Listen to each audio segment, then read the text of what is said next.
Hello everybody and welcome back to my channel. Today I'm going to give a mid-year curriculum update. Now we use a whole variety of curriculums, but mostly we use Gather Round and The Good and the Beautiful. But there are a few other little things that trickle in there. So I'm going to tell you what we've been using, what I thought we'd be doing, and then what we're actually doing, as well as my honest reviews on all of it. So the first thing that I will talk about is the Good and the Beautiful Level 1 Math. This is their Level 1 Math curriculum. So I actually was able to download this and print it out. This is the older version that I have right now. It's not the most recent. It is the older, but it is really, really good. So I use this for my 5-year-old. He is in grade 1, and this is his first year doing formal math. Last year, we did a little bit of counting practice, number recognition, and things like that. But this is my first time using an actual curriculum with him. He really, really loves this. Now, my son is extremely active. He's a very typical little 5-year-old boy, tons of energy, and he loves this curriculum. So if you have a little kid at home who you feel like they just can't sit still and you struggle to get them to focus, I do recommend this. This is wonderful because it has so many manipulatives. So this is my math box. This bin doesn't come from the Good and the Beautiful. I got the bin. But inside this bin is a whole bunch of manipulatives. There is everything you could need in here. There's little game cards, there's domino cards, there's dice, there's anything you could possibly need is in this box. It really, truly is an absolutely wonderful hands-on curriculum. I know this looks like a mess, but there's everything in here. It has little marble manipulatives. It has base 10 bricks that they use. These are the domino cards. So he loves this because with every lesson, he has activities. He's doing things with his hands, and he really needs that to keep his focus. So this has been a hit so far. I would say that sometimes I do find the lessons a little bit long. We don't always do all of the worksheets. I usually have him do one of the worksheets, and if he is showing that he understands the concept, I skip the second one, or I won't do the bonus activity. So you really just gauge that based on your child, but for him, because he is an active little boy, I want to make sure that he does enjoy what he's doing. And if I make him sit for too long, even with the manipulatives, he's going to get bored. And I don't want him to do that. I don't want him to feel bored. I want to keep that enjoyment there for him. So some of the lessons are a little bit on the longer side, but we love them. Now, my daughter, who's 10, she has done the Good and the Beautiful math in the past. And for her, to be honest, it wasn't working that well. My daughter really likes math, but she's not a big language arts person. And we found that the math curriculum, as it got a little bit more advanced, it was very wordy. And for her personality, that wasn't working well. She was finding it overwhelming. She just wanted to do math. She didn't want to have to read through a big story and then do the math. So this year we're using teaching textbooks for her, and that is a complete online curriculum. It's working fabulously for her. So she's been doing that, and each lesson is about 20 minutes, maybe 25 minutes long, and she is learning a lot. It's keeping her focus, and it's just math. She's not having to sift through a bunch of stories and artwork and things like that, which for her personality, that just wasn't what she wanted. So teaching textbooks has been really, really good. She's in grade 5, and we're doing the grade 5 teaching textbooks. Now, for science, we've done lots of different things for science. This year, we are trying Gather Round. Now, Gather Round does cover more than just one subject in their units. They have a social studies element, science element, language arts, Bible, art. They kind of incorporate everything except math into each unit. But we are viewing our Gather Round curriculum more as our science unit. We don't always do every single page in the notebooks. So because of that, we view it more as a science unit. And this year, we're doing earth science. So this is our very first unit with Gather Round, and I have mixed feelings on it. I really like the way Gather Round lays out its lessons. I like that I can engage both of my children, even though they're 5 years apart in age. So I really like how it's designed and how it's laid out.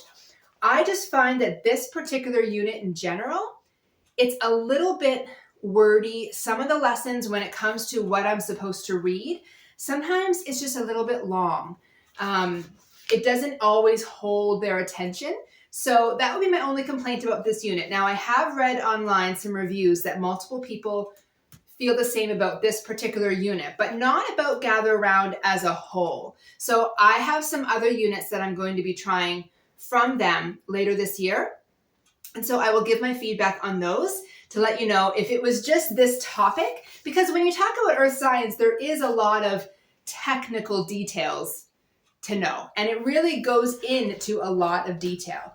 And what I like about this is each unit, so as the parent, you have the teacher guide, which is what this is, and you just read every page, you read all the information, and then it tells you, these pages here are the lesson at a glance, a day at a glance, and so it tells you, depending on what level your child is in, it gives you a very quick overview of what they're going to do for that lesson. And it also gives you optional add-ons as well. Now, each child has their own journal. So this is my daughter's journal. Now, again, we printed all this out. So we purchased the digital bundle online, printed it out at home. You can purchase the already spiral bound books from Gather Round, but we chose to do the digital bundle. It is cheaper, and then we have all the levels in case we decide to pick this up again in a couple years and the kids are now at different levels. We already have that and don't have to purchase anything else. So this is the upper elementary journal that my daughter uses, and each lesson has 4 to 5 pages of work. So as you can see, we don't do every single page in the notebook, and that is okay. When you homeschool, you need to make the curriculum work for you. You're not a slave to any curriculum. If there's something in it that's not resonating, don't do it. That's okay. But it's really good. So it has a lot of Bible. It has a lot of language arts. It has a really good focus on geography in here, which I like. My daughter is interested in geography, so it has a fair bit of geography in it. Each lesson is very easy to understand. The directions are clear. So she's able to go through and do a lot of it independently, which is really nice. And then my son, who again, he's 5, he has the pre-reader level for his notebook. And so he has 2 pages per lesson to do. Usually one of the pages is a coloring page.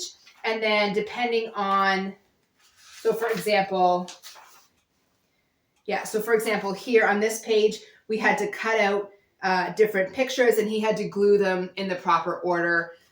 Sometimes he has to match, draw lines to match certain images, coloring an iceberg, things like that. So he really likes this. It's short and sweet.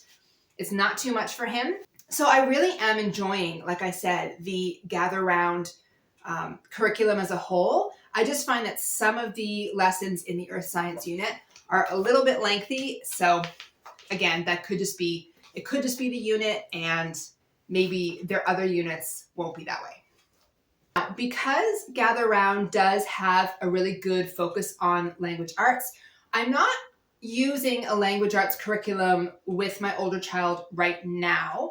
We have in the past. I've used the Good and the Beautiful language arts in the past with her, and I really liked it. I found it to be extremely thorough, really well done, but she was completely overwhelmed by it.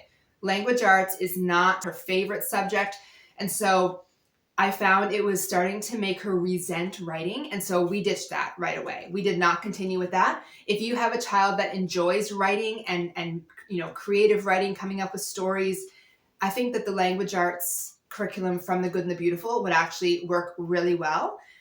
But for her, again, her personality, she's a science math kind of girl. That was not her thing. So because Gather Round does have a good focus on language arts, I'm not adding a language arts curriculum for her this year. But what I do have her work on is from the Good and the Beautiful, the handwriting. Now she has done a few levels of this. So she's in the level 5 right now, which is right where she should be. And this is basically practicing your cursive writing. And she enjoys this. This is fun for her. And most of her writing assignments that she does elsewhere, she prefers to write in cursive than to print. And I'm all for that. So it's really nice. They have some art sections in here where you copy the steps and create the picture. And some of the sentences that she is to copy are actual grammar rules, which is nice because she's reading. So for example, this says an adjective describes a noun. She has to copy that in cursive, but she's also learning a grammar rule at the same time. So I like that. And there's a lot of Bible in here as well, where she's writing out scripture verses. So this is really good. It really does hold her interest. She likes it. So this, along with Gather Round, is what I have her doing to cover her language arts this year. Now, my son, who's 5, he is just doing whatever I give him. I'm not using a formal curriculum for him yet, although I do have one that I'm planning to start after the new year. And I'll talk to you about that in a minute.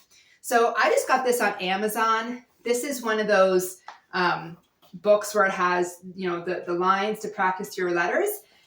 I can find this and link this. Really affordable. And honestly, it's all you need for little kids. And he just practices his printing. So this was his most recent one. I wrote the names of us and the family, and he copied. And he's doing really well, and he likes it. So this is a great way for him to learn his printing. Obviously, we started out where I just wrote letters. He copied the letters. Now we're doing words. And yeah, he likes this, and it's quick. I'll give him 4 or 5 words. He writes them. He does well. Now, after the new year, I do have the Good and the Beautiful Language Arts Level K. So this I'm going to be starting with him, which I'm really excited about. I think that he's going to do well with this one. I will let you know, though, as I go.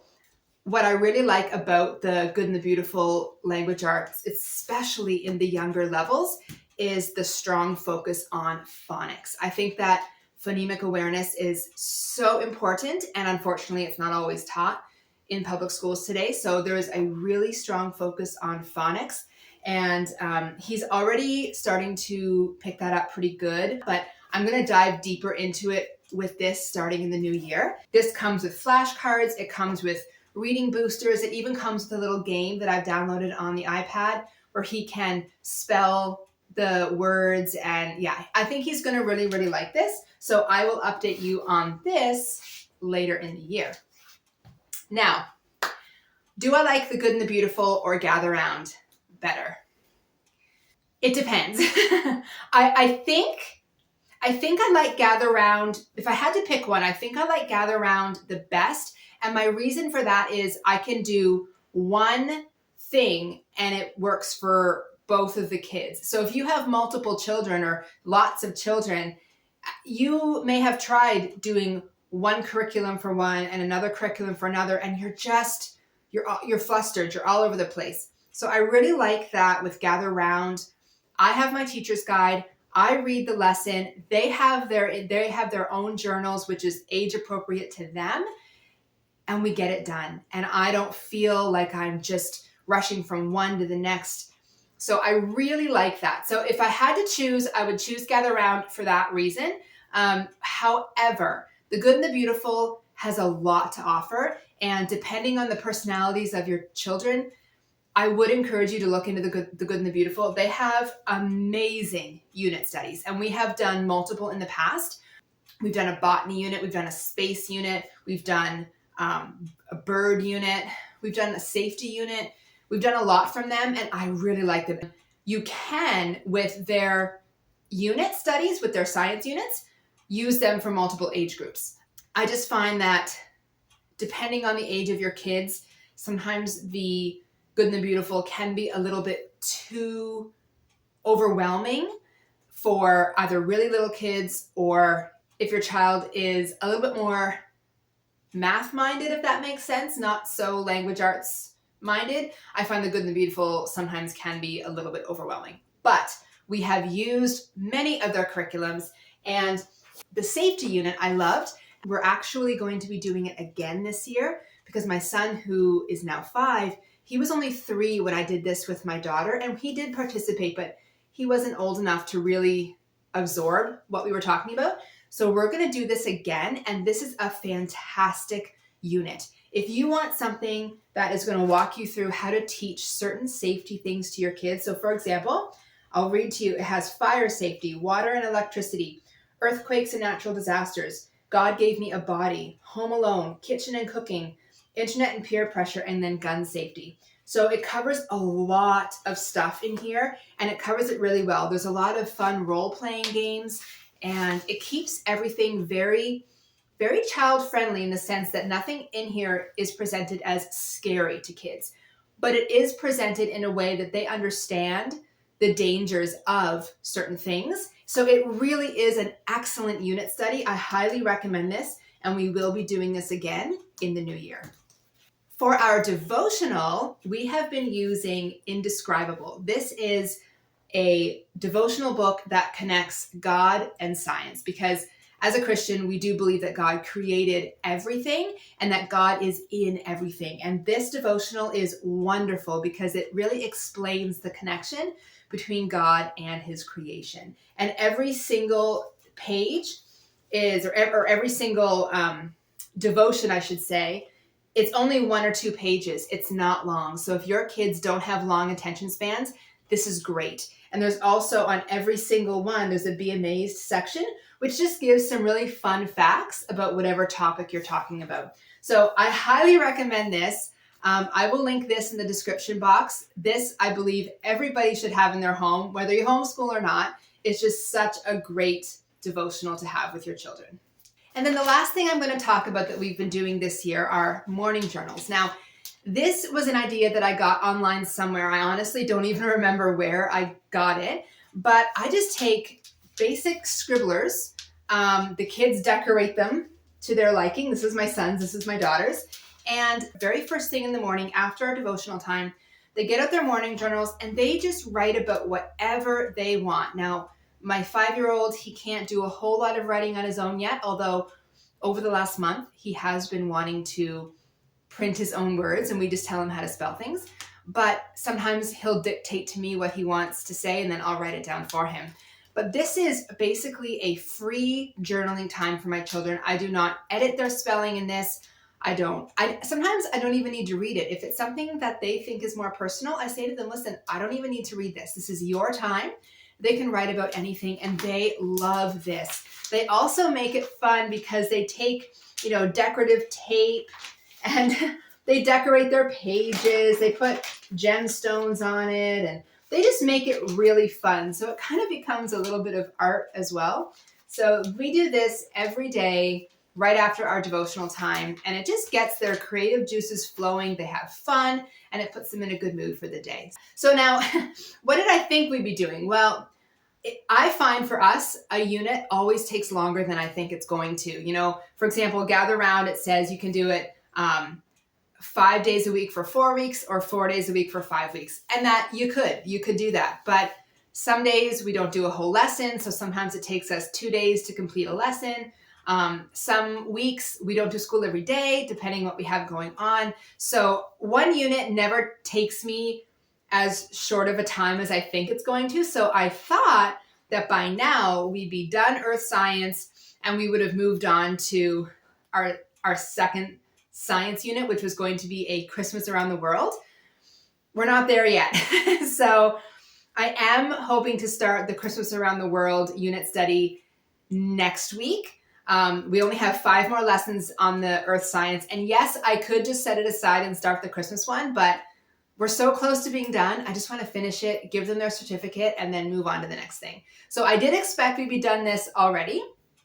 And I thought that we would have already done our safety unit again, but we haven't yet. It'll come after the new year, but that is homeschooling. You need to be flexible because life happens and not everything goes exactly the way you plan that it will go. Anyway, that is what we're doing so far. I hope you enjoyed this video and I hope that it maybe answered some questions if you're looking at Gather Around or The Good and the Beautiful. I know that I really do love both curriculums, and there is definite strengths and weaknesses to both, but it really just depends on your children. So give them a try, and I will be back to update you on the future Gather Round units that we do and let you know my thoughts on them. I'm not sponsored by either of these companies, so these are just my honest thoughts. It's my honest review, and I have no reason to make anything up.